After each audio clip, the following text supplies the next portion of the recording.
Testing. Yeah. Ready?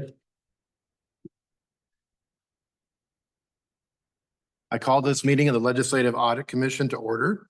It is Wednesday, August 14th, and we have an audit for the Minnesota Department of Agriculture, incentives and grants for renewable energy and renewable chemicals programs. Welcome, Ms. Layson, and proceed. Thank you, Mr. Chair and members. For the record, my name is Lori Lyson. I'm the Deputy Legislative Auditor for the Financial Audit Division.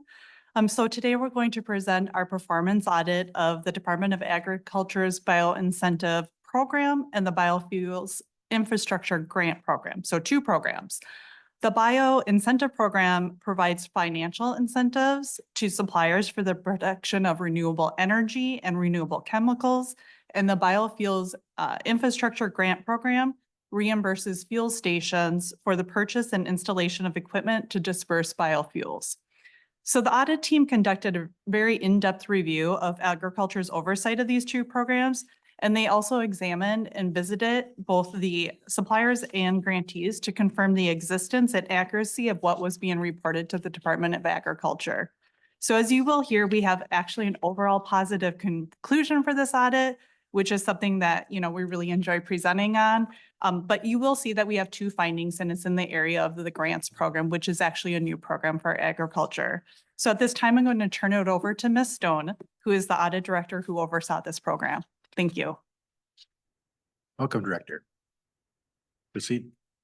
Mr. Chair, members of the committee, for the record, my name is Valentina Stone, and I was a manager on this project. Today, I'm happy to present the results of our performance audits of the incentives and grants for renewable energy and renewable chemical programs. But before we proceed, I would like to acknowledge the audit team that worked on this audit. The auditors included Shannon Hatch, Eric Olson, Christian Knox, Ellie Gruber, Ben Path, and Zakia Tadis.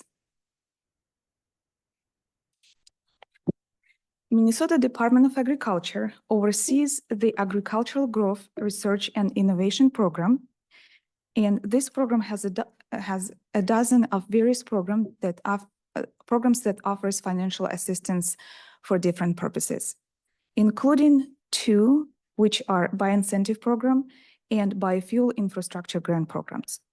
By far, these two programs are the largest ones. Speak a little closer to the mic.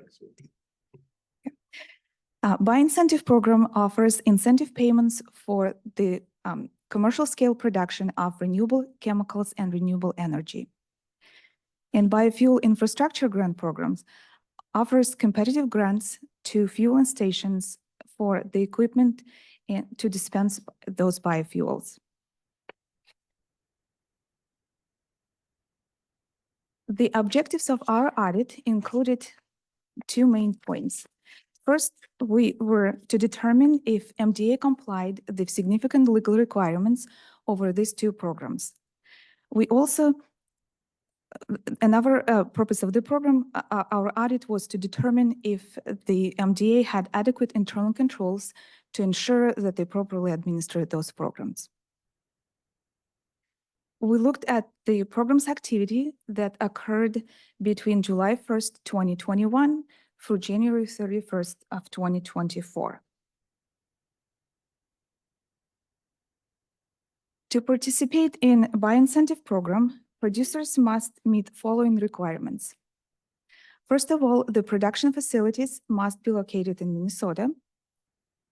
They must meet the minimum quarterly production volumes of qualified renewable energy or renewable chemicals, and they must use predominantly biomass source predominantly from Minnesota. And in order to participate in this program, production facilities also must invest either in equipment or in the improvement of production processes. There are our specific and detailed requirements to be eligible for the program, and we outline those requirements in the Exhibit 6 on page 16 of our report. During our audit, MDA made incentive payments for the production of advanced biofuel, biomass thermal energy, and renewable chemicals. 6 producers received payments for the production of ethanol from cellulosic biomass, in this case, corn kernel fiber, and for the production of renewable natural gas collected from cellulosic feedstock, which is dairy manure. There were also 5 producers that received payments for generation of heat from forestry-derived biomass, such as wood chips. And finally, there was a single producer that received payments for production of dissolvable wood pulp, which is considered a renewable chemical made from wood chips. During our audit, MDA made approximately $12 million in these bioincentive payments. As we show on this exhibit, payments to a single renewable chemical producer accounted for almost 50% of available funding. In this exhibit, we show the comparison of claims submitted by participating producers with payments those producers received from MDA. It shows that claims significantly exceeded available program funding.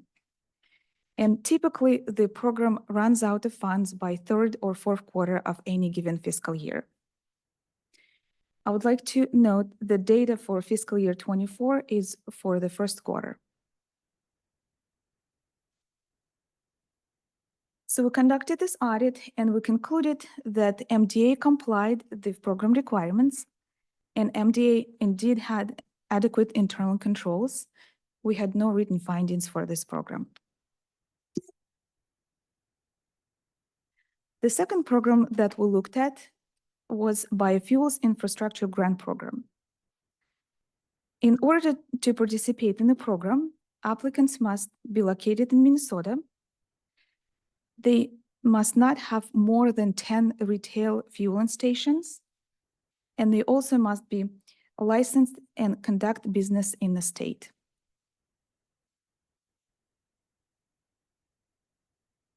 In 2022, MDA issued the very first request for proposals and awarded $6.48 million to 44 qualified applicants.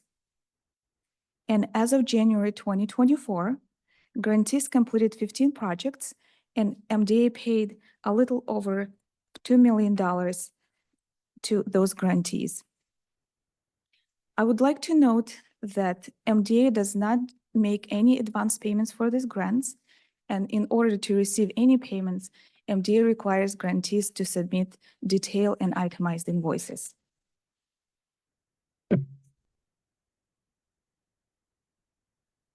Based on the result of our audit, we concluded that the department generally complied and generally had adequate controls over this grant program. We did identify 2 areas where MDA can improve. As Ms. Lyson mentioned, we have in our report 2 written findings. One finding relates to unallowable cost. We found that MDA paid approximately $19,000 in the cost not associated with purchase or installation of the qualified equipment.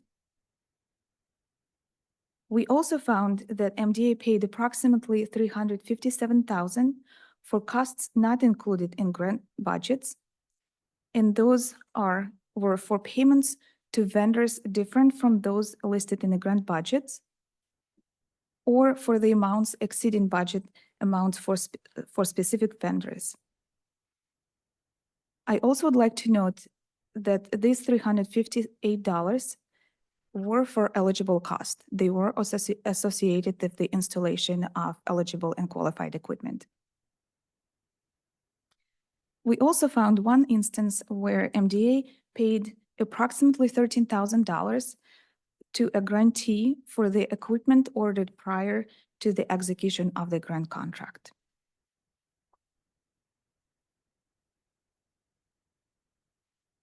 We recommend that MDA need to reclaim $19,000 in eligible expenses. We also recommend that if grantees are planning to depart from the original budgets, that MDA should require grantees to submit revised budgets and not make payments prior to those budget submissions. And finally, we ask that MDA managers review the financial reconciliations of invoices, the grant budgets, prior to making any payments to the grantees.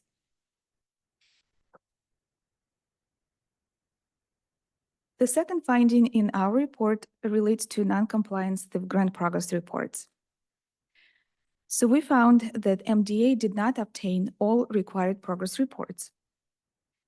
MDA required all grantees to submit progress reports starting in fall 2022 annually through fall 2026.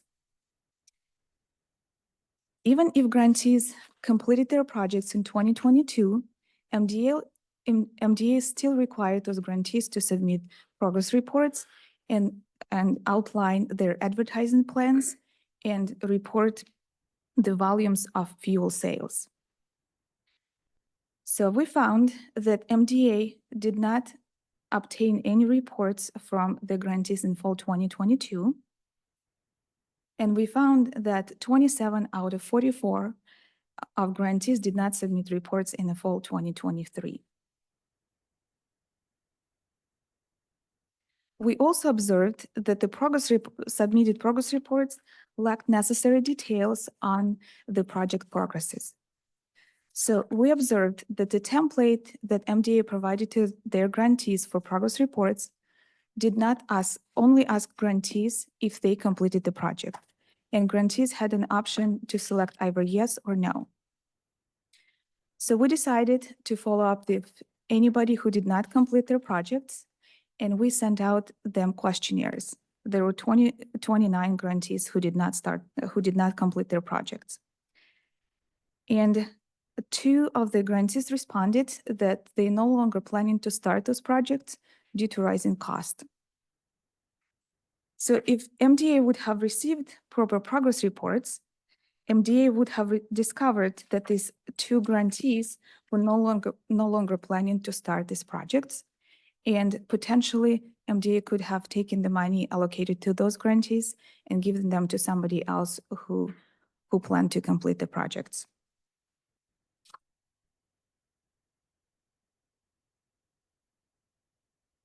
And we would recommend that MDA should obtain all required progress reports and that these reports should contain necessary sufficient details on the project. And we also recommend that MDA should not make payments to grantees with past due progress reports. This concludes my presentation, and Lori Lyson and myself will be happy to answer any questions you may have. Thank you. Thank you. And I should note that Senator Dibble and Representative Anderson are joining remotely. Are there any questions from members? Representative Jacob. Thank you, Chair Hansen. So 18,000, first of all, really looks like a good report. It's good to see things being managed the way they should be. Great for the taxpayers of Minnesota. But in the $18,994 of ineligible, I don't know if this is a question specifically here or for us in general, but you claim or you state that we should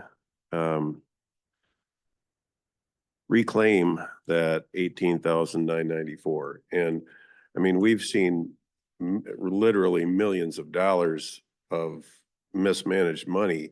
And in the past, we haven't demanded that they reclaim those funds. So why would this be being singled out and treated differently than how we manage other similar issues?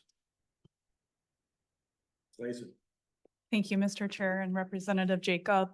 So for our audits, that is something that we would do. We would recommend reclaiming that money. So that is something that we would see in past reports and in future reports. So that would be our expectation, that if money was spent incorrectly, then that money should come back to the state. Another example of that would be when we do the federal single audit back in the day. We don't do that anymore. That is also a federal requirement. If money is not allowable and it's spent incorrectly, the federal government also wants that money returned. So it is our expectation in our audit reports and on our results that that money is given back to the state of Minnesota. Representative Jacob. I appreciate that response, but I think we should be more consistent with that across the board when we have this finding in other areas. Thank you. Online, any questions? Representative Quam. Thank you, Mr. Chair.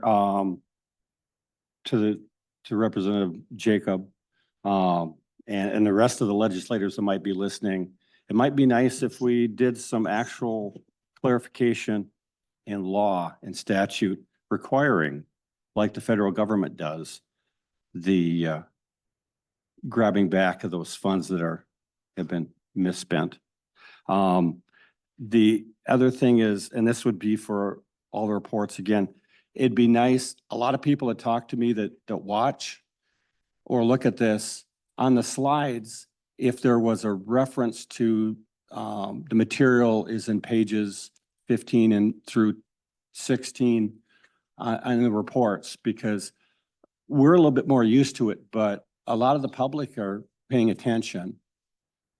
But that's just a simple request. Thank you, Mr. Chair. Ms. Layson. Thank you, Mr. Chair and Representative Quam. I definitely appreciate that comment and will definitely make changes in future presentations. So thank you. Representative Jacob. One more question. So great to see a good report like this. Is there anything that we can learn from how this has been managed that we can apply to other areas of the state to see reports come in that look this good? Thank you. Ms. Stone. Representative Jacob, members of the committee. Yes, we did observe that in general, MDA had very robust grant policies in addition to the Office of the Grant Management policies. One of the things that, a couple of the things that I would like to emphasize is that MDA does not make any payments until they receive detailed invoices from the grantees. And they also require proof of payment in addition to the invoices to make sure that that the grantees not only submit the invoices, but they actually incurred those costs and paid for those.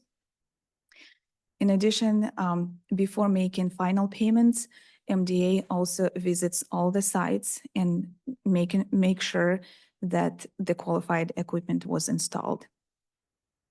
Representative Jacob. Thank you.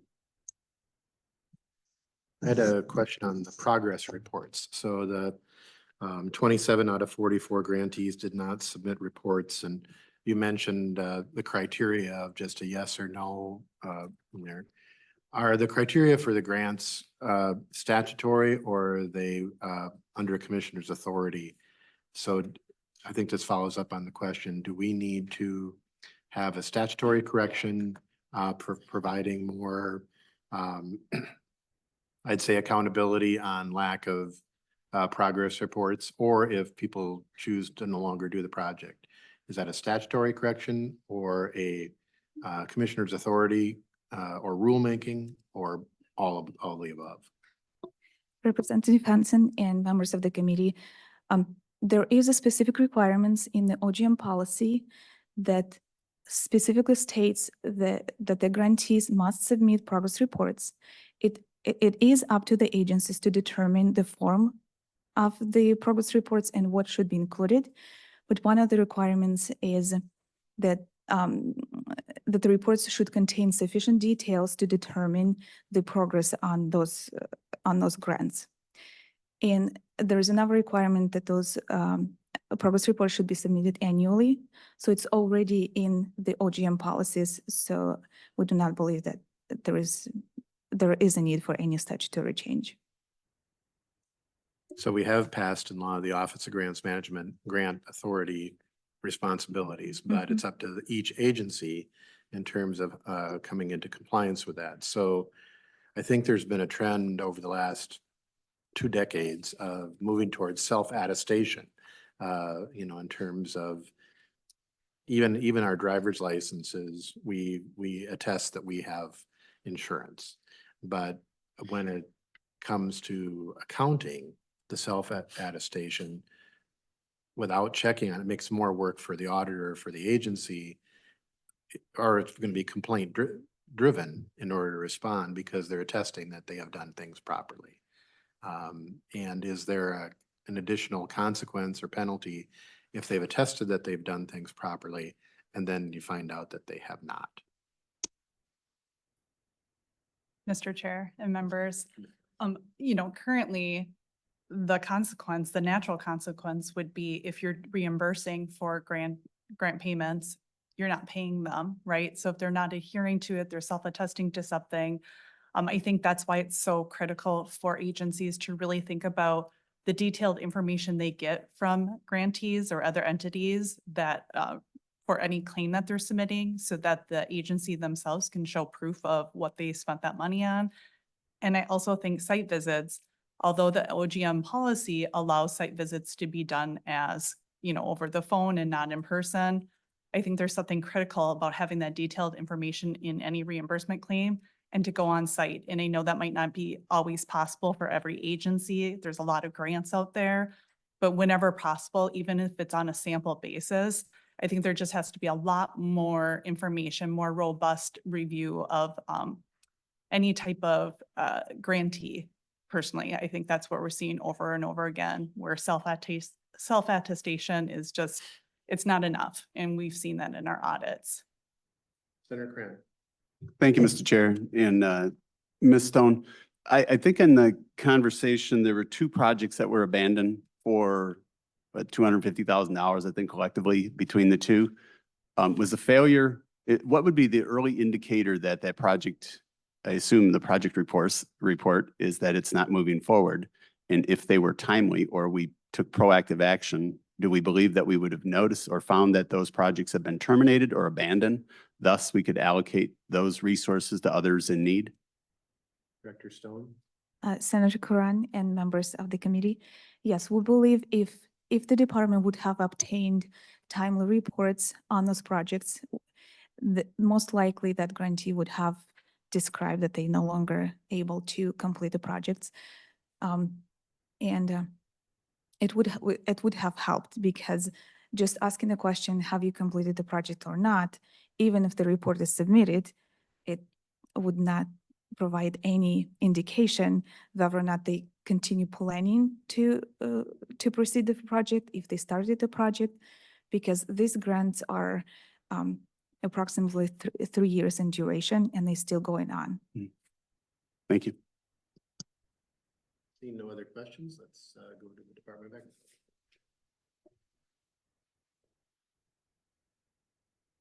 Commissioner Vogel. Welcome.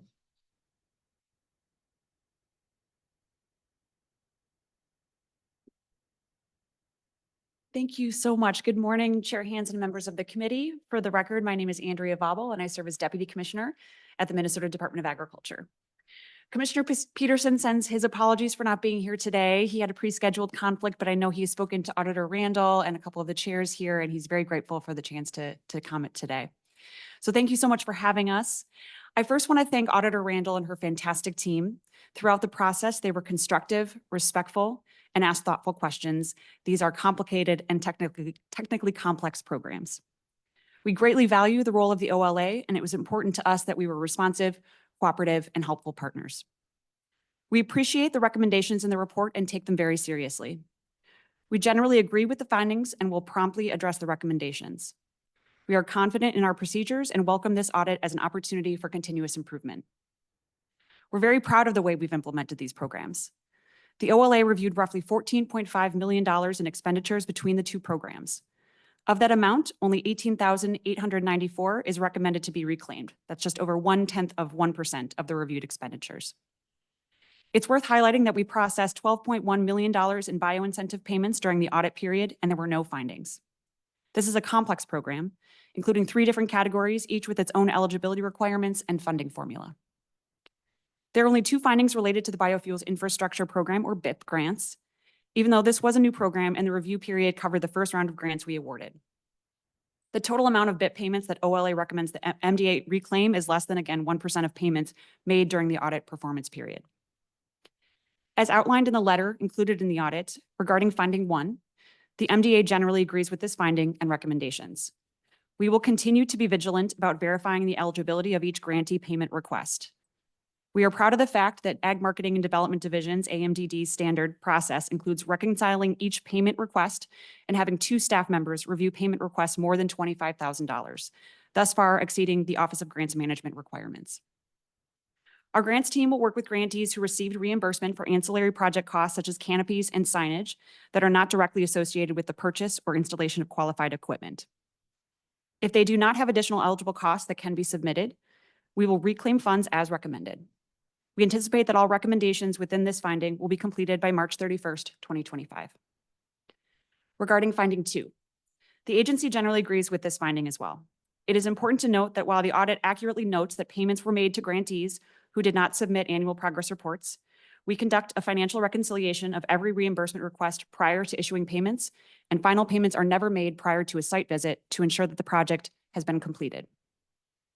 AMDD's grants team has already started requiring that grantees submit annual progress reports, and we will not make payments to grantees with past due reports. In addition, prior to our fall 2024 request for progress reports, we will update our report template based on OLA's recommendations. We're proud of our ability to roll out new programs that make a difference to Minnesotans and Minnesota businesses in a timely manner.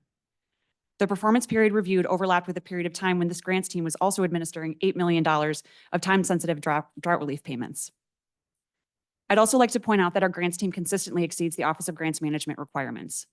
We reconcile every payment request. That means we review source documentation for every payment request by reviewing invoices for all purchases and ensuring that the vendors have been paid. The Office of Grants Management only requires that agencies review 1 payment request on a grant of more than $50,000. For payment requests for more than $25,000, we have 2 staff members review and sign off on the payment. This is not required by the office. We make site visits on every grant over $25,000, even though the OGM only requires site visits on grants over $50,000. The MDA is proud of its report and how we administer these important programs. We greatly appreciate the opportunity to improve our procedures based on this report. I want to thank our incredible team, several who are here today, for their hard work on these programs and the audit. They are amazing public servants, and a lot of times state employees don't get credit for the hard work they do each and every day. They take their role seriously and are committed to good government, and I'm very grateful to have them as colleagues. And another thank you to the OLA team for their professionalism and time. We're happy to answer any questions you may have. Thank you so much for the time. Thank you. Senator Crane. Senator Rep. Thank you, Mr. Chair and Commissioner Vogel. We appreciate the participation from the Department of Agriculture, and it's hard to get in a position where I think we've had 3 favorable reports before this commission where people have not just complied, mostly complied, and this one's pretty good. But it's also the behavior of the agencies. And one thing, I get a preview of every single report before we come to the committee. And my question is always, how do the agencies respond? Is it hostile, right? The goal for everybody is to ensure that we're good stewards of our dollars. And we know the agencies want to comply. In most part, we found that they don't. And the hostility that has been reflected in the responses, this entire report is smaller than a rebuttal that we received from an agency, just kind of lambasting or in total disagreement without even acknowledging that there are real issues. So in this case, we commend you guys, 1, for the participation, but 2, the corrective action, the things that were identified. I didn't have any question for the auditor on the front side because your response addresses those. It looks like short-term and long-term, recoup the funds. And from a question perspective, you've addressed almost everything that is there. And what we just want to see is the leverage we have on these projects is withhold the dollars, right? Get the progress reports, ensure that we get them.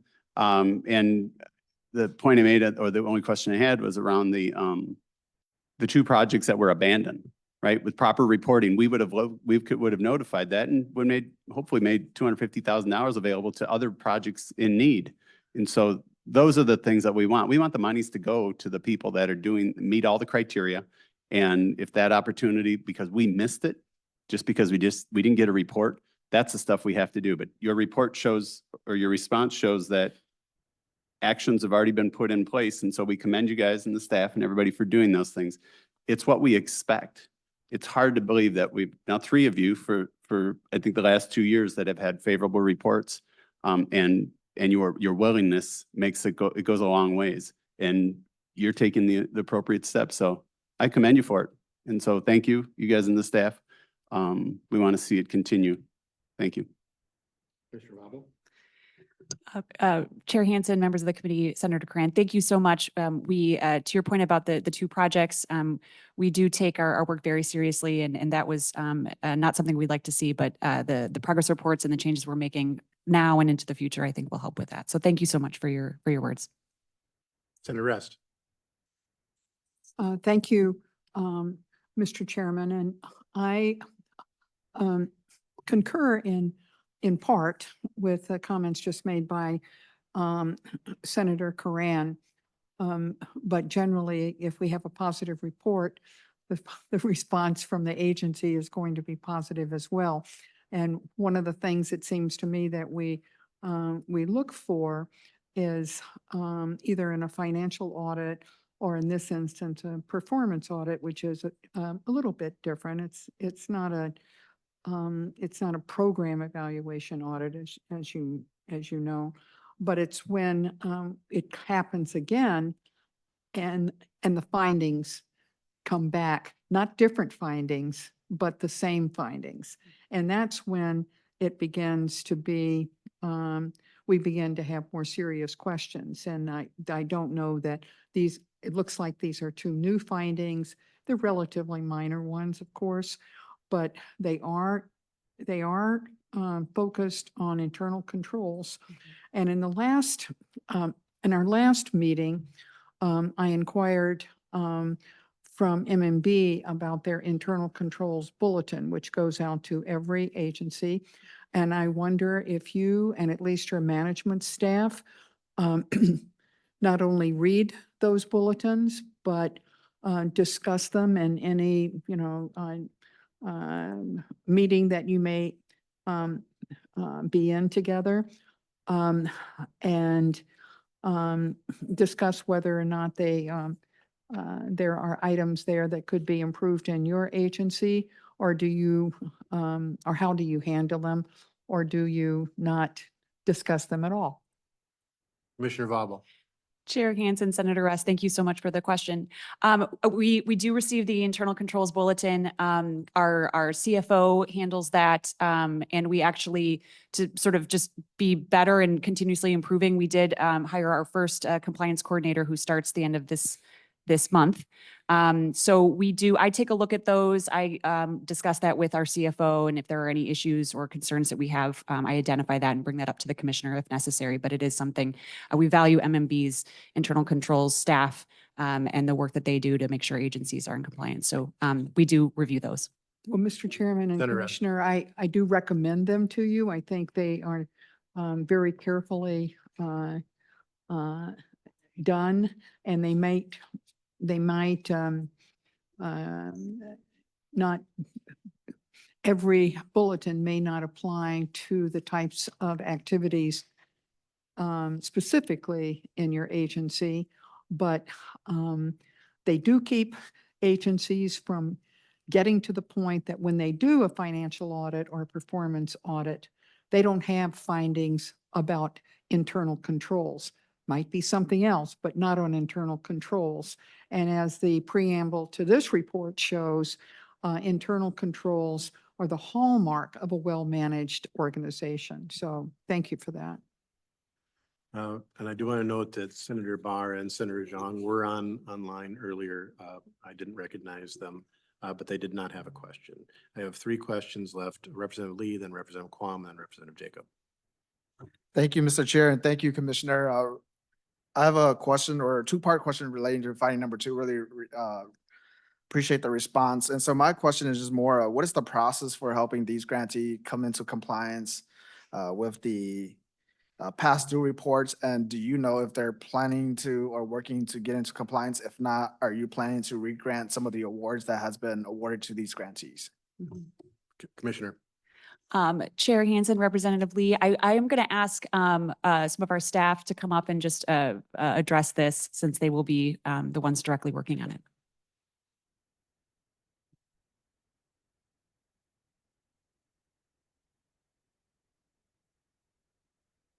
Welcome and state your name for the record. Mr. Chair, members of the committee, for the record, my name is Ashley Bress. I work as the Assistant Director of the Egg Marketing and Development Division. We are working on updating our process for requesting progress reports. We typically request them each fall as we're working on putting together our annual agri legislative report. We always do our best to get those reports from folks, but I think most of us understand or know that sometimes people respond, sometimes people don't. But the one tool that we really have that we're going to start instituting even more is withholding payment until we get those past due progress reports. It's kind of funny how when people want money, they're more eager to put in a little bit of extra work. So we'll be more diligent about that going forward. Representative Lee. Thank you, Mr. Chair. And so I think the question is more of, what is the timeline for you to allow them to submit a pass-through report? And then at what time do you make the determination saying that this is long overdue, that we have other applicants, there's a lot of interest, that we are going to re-award the amounts that are sitting right there because of, pass-through reports that they're not submitting? Mr. Chair, members of the committee, so far we have not pulled back any grants because of past due progress reports. Part of that is that we know that we are often working with a constituency of folks who aren't used to grant norms. I don't know of many other grant programs out there available for fueling stations and other organizations like that. So part of our role is a little bit of that TA or that technical assistance along the way. We also have the issue that we don't necessarily want to pull back money too often because of the way that our funding works. We can't always re-grant that to another organization. So we'll continue to work with those folks and can continue to ask them for those reports. Representative Quam. Thank you, Mr. Chair. And we're moving along much quicker than normal, and we haven't hit very many of the first 47 questions we normally ask. And I'm not that surprised because having growing up on a farm, the ag community is very good at watching out and not stepping in it. And one of the things that looking through these projects, a lot of them I found pretty interesting, but it doesn't seem like there's a lot of hydrogen production tied to, and I know Germany and several other countries have that kind of economy because of the hydrogen fuel cell designs for, and actually hydrogen fueled engines for some of the larger ag equipment. And I was wondering if it's because it doesn't qualify or that no one's come forward with it in the state. So we are getting kind of into committee discussion here rather than a commission discussion. So, That's in the weeds. perhaps Representative Quam, and I know the 47 questions, you usually have many of them. So maybe if the staff are here, could follow up on that afterwards on the hydrogen question. But I think, Commissioner, the audit is on the statutory programs that we've already created. Is that correct? And is hydrogen applicable? Mr. Chair and Representative Quam, I will double check. I believe that hydrogen is not part of the bioincentive program or the biofuel or the BIP program. We do have other endeavors within our budget and other agencies that are addressing the hydrogen question, but it's not part of these two programs.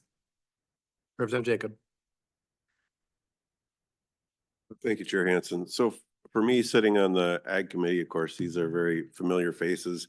And somehow it's not surprising to me that this comes back as a great report. These are great people. This is the kind of truth, transparency, accountability that we as legislators need to be able to take back to our constituents, to our community, to build trust in the community, for them to feel good about how their taxes are being paid.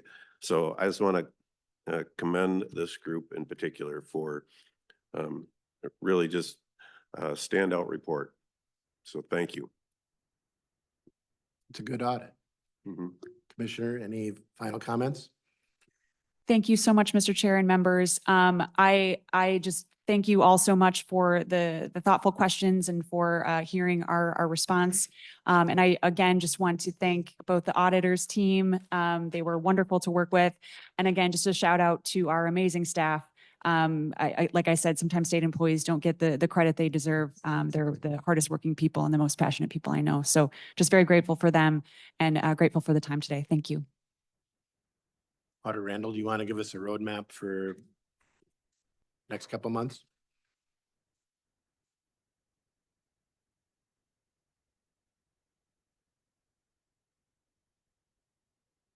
Thank you, Mr. Chair and members. For the record, Judy Randall, Legislative Auditor. I wanted to thank you for taking the time today to hear this report. And I also want to acknowledge the Department of Agriculture. The staff are great to work with from our perspective too. And it didn't surprise me either, because I've worked with them in the past and they have always been great to work with. And it was really a pleasure for us to be able to present a positive report.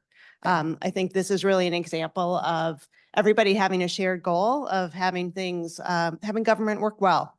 And so I just wanted you to know that we were happy to be able to release a report with such positive results.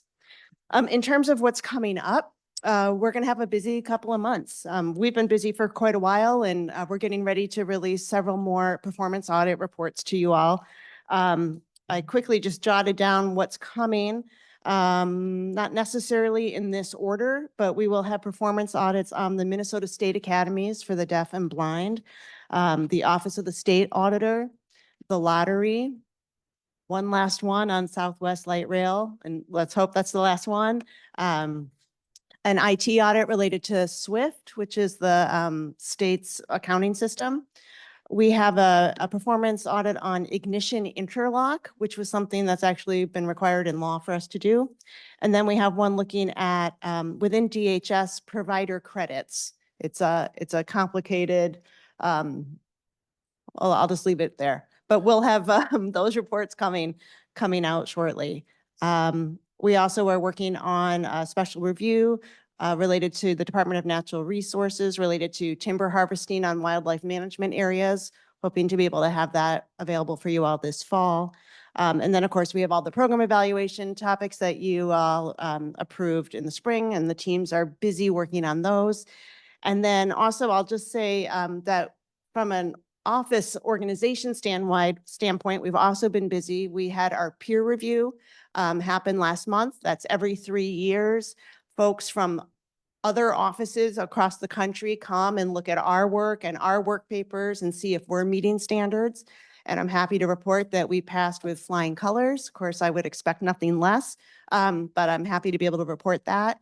And we also had an independent audit conducted of our financial statements, which hadn't been done for quite a while. And we also passed that with flying colors and no findings at all. And those are both posted on our website now for folks to see. So just wanted to say that we take this accountability really seriously, both, looking at across state government, but also for ourselves. And so I'm really proud of the work that our office has done to be able to meet our own expectations and standards for ourselves.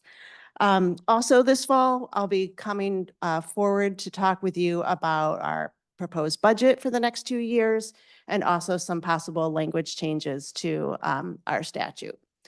So busy. We are busy, busy, busy, as I know you all are too. Any questions? Members, 2 years ago, I think we adopted the budget in December proposal, and we will have Senator Cran and I And Representative Plum, we're looking at the issue of your annual or your triennial or midterm peer review evaluation. So there will be the process proceeding there as well. And so it will be a busy schedule, but we hope to have, the process that we've set up over the last probably 5 years of having the performance evaluation for the legislative auditor, developing a budget, seeing if there are any statutory changes that need to occur. We hope to complete those this fall so that they're ready for the next legislature. And sometimes we all get questions of who audits the auditor. And that's essentially us. We are the commission members, and having the peer-reviewed audit and also the financial audit of the auditor's staff. I think it's important that we share that with our colleagues, that this is procedure that happens, and for accountability, we have to demonstrate it as well as talk about it. So thank you for your work. Thank you, the Department of Ag, for a good audit, and we will see you relatively soon again. We are adjourned.